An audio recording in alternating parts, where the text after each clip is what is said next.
sisters and brothers, thank you more than ever for all the love you have given me.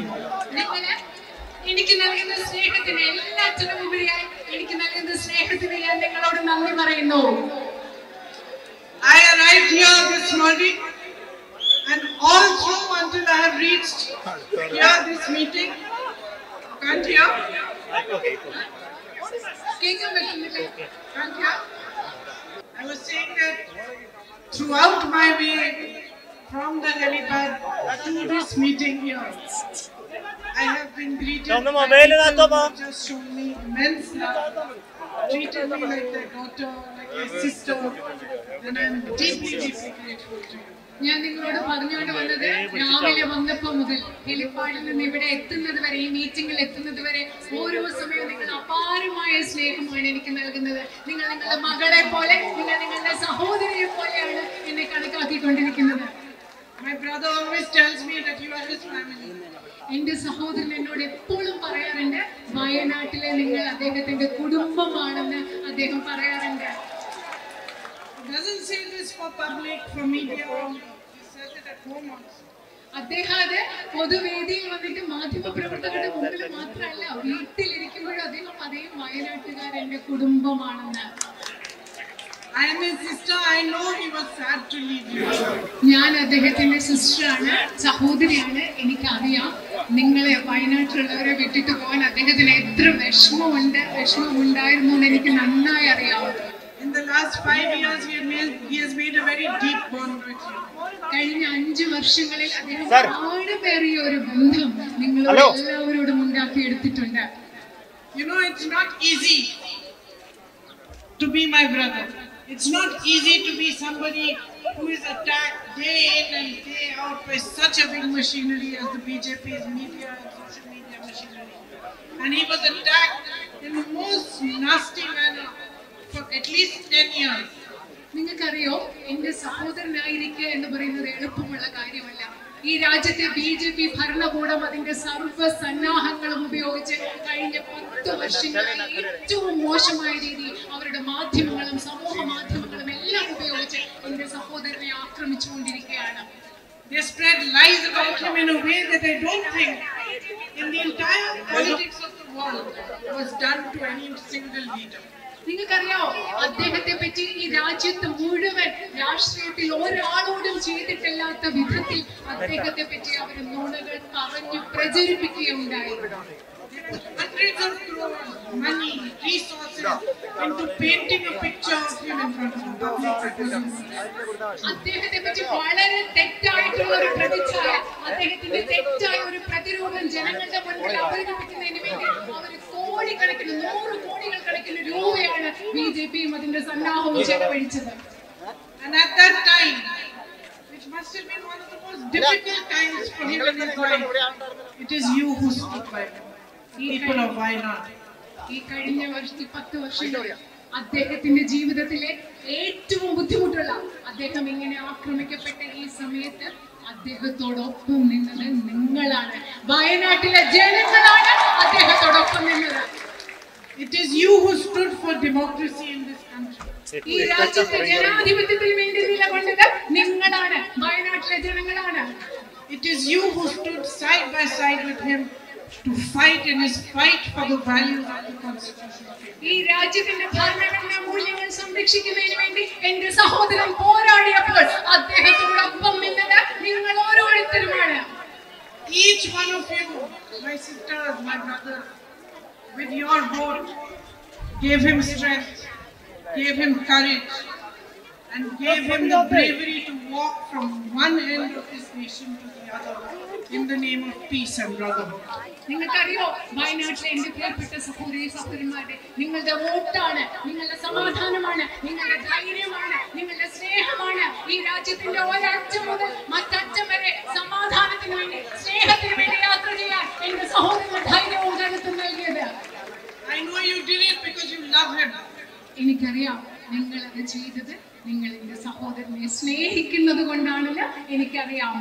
But I also know you did it because you are the people of Wayanad.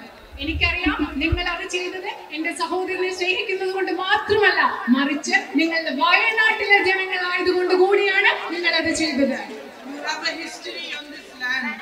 നിങ്ങൾക്ക് ഈ ഭൂമിയിൽ, വയനാടിന്റെ ഭൂമിക്ക് ഒരു ചരിത്രമുണ്ട്. ശരിയായത് എന്താണോ അതിനു വേണ്ടി പോരാടുന്ന ഒരു ചരിത്രം വയനാടിന്റെ ഭൂമിക്കുണ്ട്. പഴശ്ശിരാജയുടെ ഭൂമിയാണിത്. നിങ്ങൾ ബ്രിട്ടീഷുകാർക്കെതിരെ പോരാടി. ആ സമയത്ത് പലരും പേടിച്ചിരുന്ന സമയത്താണ് നിങ്ങൾ ബ്രിട്ടീഷുകാർക്കെതിരെ പോരാടിയത്. ഇത് ഐക്യത്തിന്റെ, ഒത്തൊരുമയുടെ, സാഹോദര്യത്തിന്റെ ഭൂമിയാണ്. Where people of different religions live together peacefully, they thrive together, they work together, they progress together. പല മതങ്ങളിൽപ്പെട്ട ആളുകൾ സാഹോദര്യത്തോടുകൂടി ജീവിക്കുന്ന, ഒരുമിച്ച് വളരുന്ന, സമൃദ്ധിയോടുകൂടി വളരുന്ന, ഒരുമിച്ച് പുരോഗതി പ്രാപിക്കുന്ന ഒരു നാടാണ് Wayanad. You are the people of Wayanad, and your thriving agricultural community feeds this nation.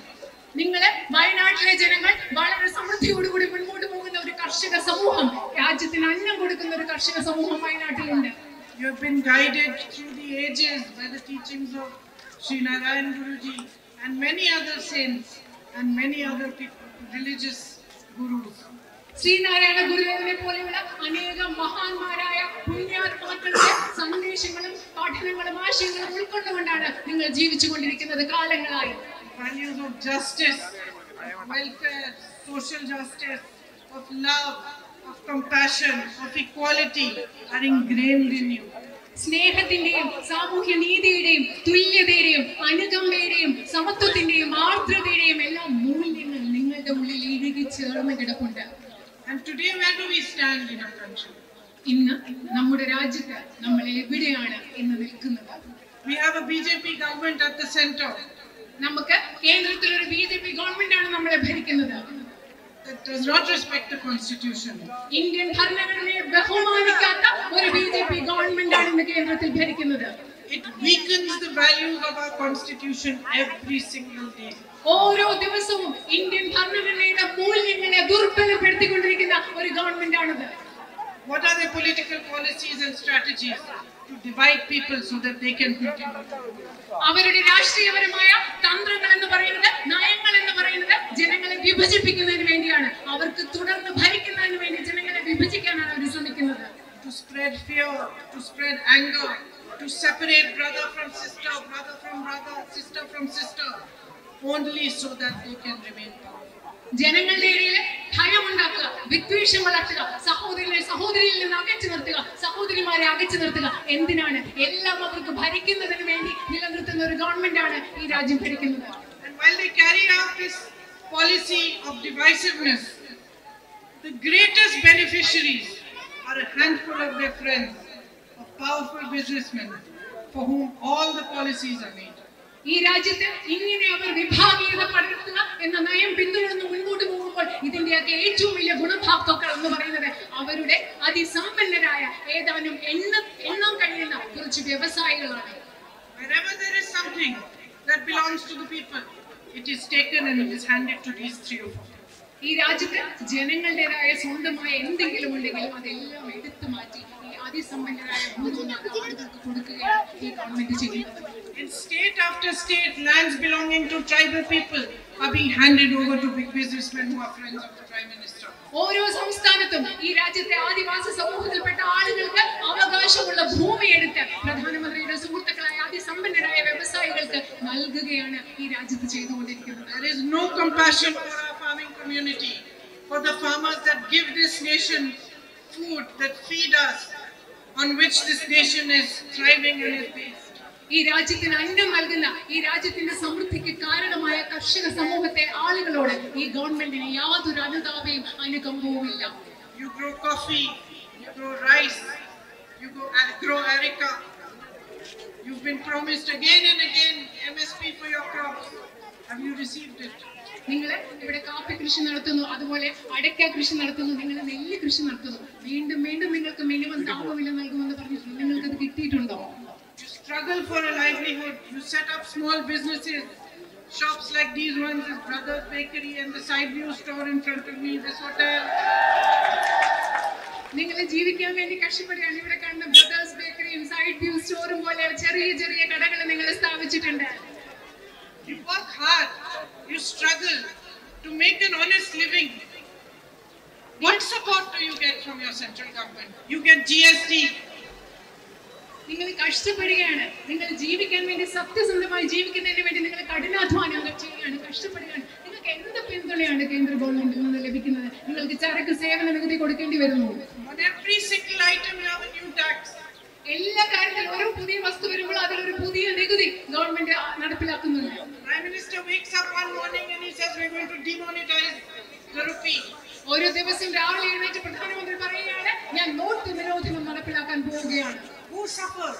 ആരാണ് കഷ്ടപ്പെടുന്നത്? Mr. Adani and Mr. Ambani.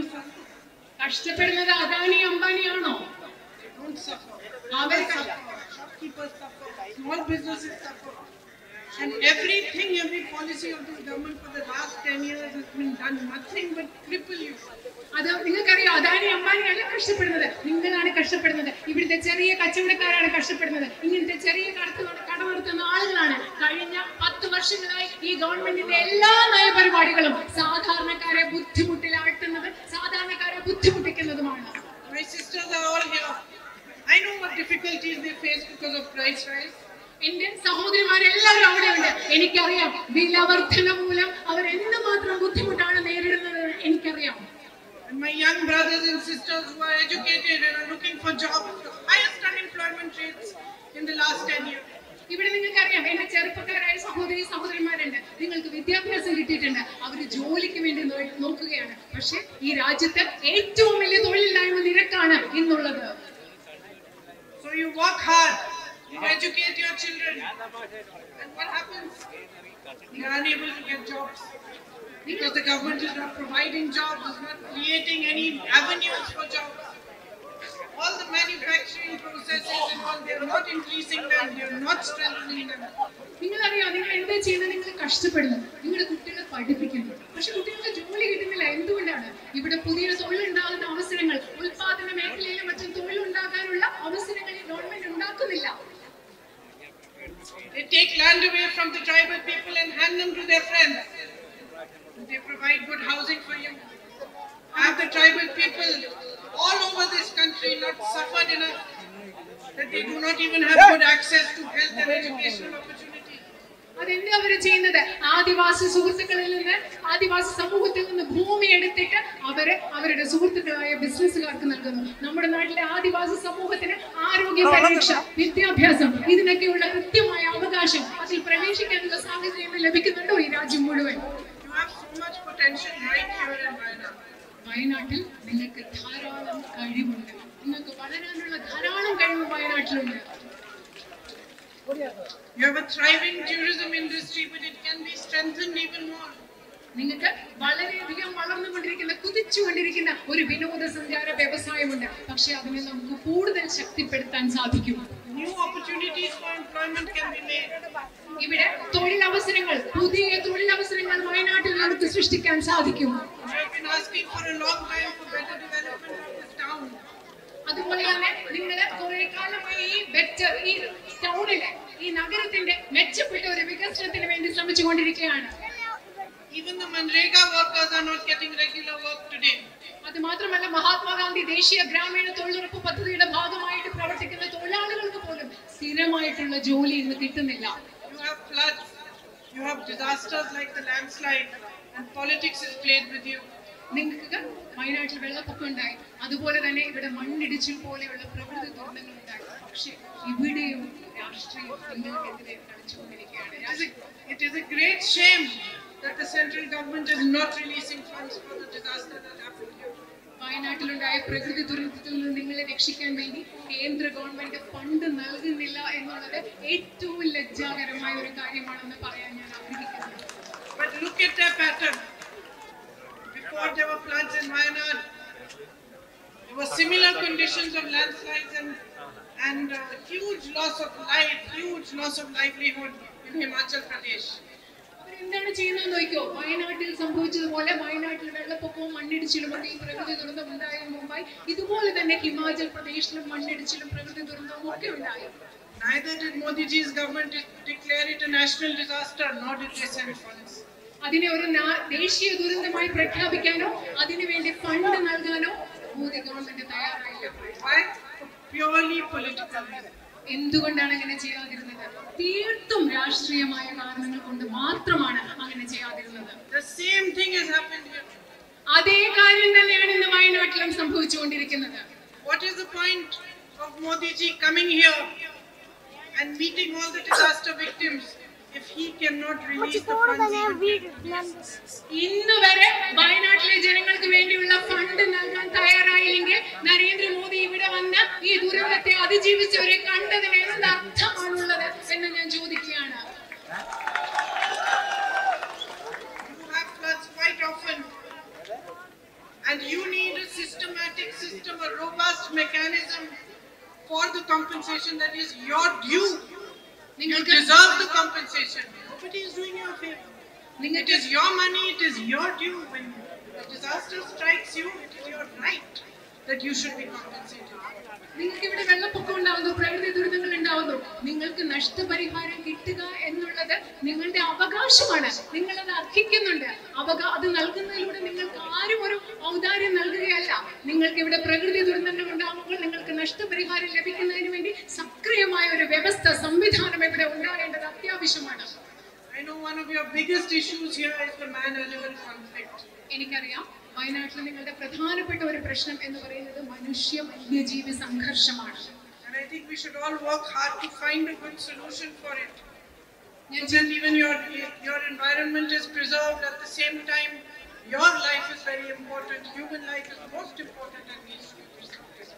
ഞാൻ കരുതുന്നത് നമ്മൾ എല്ലാവരും കൂടി ഒരുമിച്ച് ചേർന്ന് അതിനെ പരിഹരിക്കാനുള്ള ഒരു കൃത്യമായ ഒരു പരിഹാരം ഉണ്ടാക്കണം. നമ്മുടെ പരിസ്ഥിതിയും പ്രകൃതിയും പ്രധാനമാണ്, പക്ഷെ അതിനെ പോലെ തന്നെ അതിലുപരി പ്രധാനപ്പെട്ടതാണ് മനുഷ്യ ജീവനും. അതുകൊണ്ട് ഇതിനു വേണ്ടി നമുക്ക് കൃത്യമായ ഒരു പരിഹാരം ഒരുമിച്ച് ഉണ്ടാക്കേണ്ട ആവശ്യമുണ്ട്.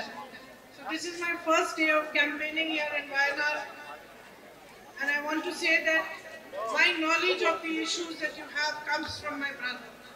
He has explained to me that these are the main issues, and I am talking about them. But I want to also have my own knowledge from you. So as time progresses, I want to come to you, I want to meet you, I want to hear from you. What are the main things that you think are issues, my sister? What are the main issues that you need resolved, my brothers? And I want to be able to find solutions for you, with you, and move together so that you can have a better future for your children, and so that we can develop Wayanad together. ഞാൻ ഇന്ന് വയനാട്ടിലെ എന്റെ പ്രചരണത്തിന്റെ ആദ്യത്തെ ദിവസമാണ്. വയനാട്ടിലെ പ്രശ്നങ്ങളെ കുറിച്ച് എന്റെ അറിവ് എന്ന് പറയുന്നത് എന്റെ സഹോദരൻ എനിക്ക് പറഞ്ഞു നൽകിയതാണ്. അതിനെക്കുറിച്ചാണ് ഞാൻ നിങ്ങളോട് സംസാരിക്കുന്നത്. പക്ഷെ സമയം കടന്നു പോകുമ്പോൾ, മുമ്പോട്ട് പോകുമ്പോൾ എനിക്ക് നിങ്ങളെ ഓരോരുത്തരെയും വന്ന് കണ്ട് സംസാരിച്ച് നിങ്ങളുടെ പ്രശ്നങ്ങൾ എന്താണെന്ന് മനസ്സിലാക്കി നമ്മൾ ഒരുമിച്ച് അതിന് പരിഹാരം ഉണ്ടാക്കി മുന്നോട്ട് സഹോദരിമാരുടെ പ്രശ്നങ്ങൾ പരിഹരിക്കുന്നതിന്, നിങ്ങൾക്ക് മനോഹരമായ ഒരു ഭാവി ഉണ്ടാക്കുന്നതിന് നമുക്ക് ഒരുമിച്ച് പരിശ്രമിച്ച് വയനാടിനെ ഏറെ മെച്ചപ്പെട്ട ഒരു സ്ഥലമായി മുന്നോട്ട് കൊണ്ടുപോകും. While I was coming here, some people stopped me and I asked them, what is your biggest concern? And they said that the biggest concern is the medical college. That while there is a board there declaring that there is a medical college, no facilities are being given. ഞാൻ ഇങ്ങോട്ട് വരുമ്പോൾ എന്നെ വഴിയിൽ 2-3 പേര് പിടിച്ചു നിർത്തിയപ്പോൾ ഞാൻ അവരോട് ചോദിച്ചു, നിങ്ങളുടെ ഏറ്റവും വലിയ ഉത്കണ്ഠ എന്താ, ഏറ്റവും വലിയ പ്രശ്നം എന്താ? അവർ പറഞ്ഞു മെഡിക്കൽ കോളേജ്. ഇവിടെ മെഡിക്കൽ കോളേജ് എന്നൊരു ബോർഡ് ഉണ്ട്, പക്ഷെ മെഡിക്കൽ കോളേജ് ഒരു സംവിധാനവും ഇല്ല. These are the things that we need to work together towards. These are your fights, but they are my fights also today. And I would like to stand shoulder to shoulder with you and fight for your rights. Raise your voice in parliament on any platform that I can, so that these issues should be resolved. ഈ പ്രശ്നങ്ങൾക്ക് വേണ്ടിയാണ് നമ്മൾ പരിഹരിക്കേണ്ടത്.